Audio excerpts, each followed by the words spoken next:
Emma and Sean, good morning once again to you. As you just noted, the White House press secretary, Jen Psaki, posted on Twitter a short while ago that President Biden has been briefed about the unfolding situation on the streets of New York City, particularly in Brooklyn, and that senior White House officials are in touch with the mayor and the police chief in Gotham City.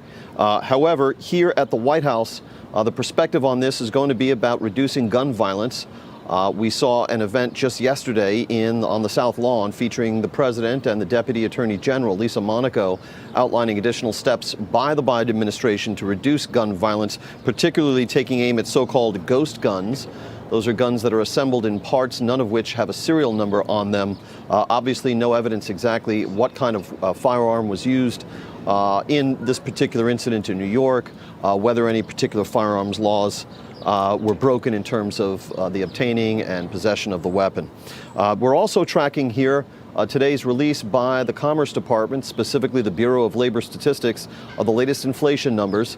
Jen Psaki, the White House press secretary, had predicted yesterday that they would be extraordinarily elevated, and that prophecy came true. The Bureau of Labor Statistics reporting that inflation rose 1.2% in the month of March, and year to year, March 2021 to March of this year, inflation rose 8.5%. For some context, that is much larger than the 7.9% increase that we saw in February to February, which itself set a 40-year high.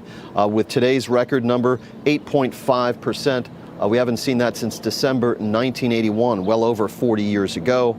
Even if you exclude food and fuel and just focus on what economists call core inflation, you're still looking at an increase of 0.3% in March of 2022, and year to year an increase of 6.5%. Briefly, some of the big ticket items here that are causing this inflation: gasoline is up 48% over 1 year ago. Fuel oil up 70% over 1 year ago. New vehicles 12.5% more costly than a year ago. Used cars and trucks 35% more costly than 1 year ago.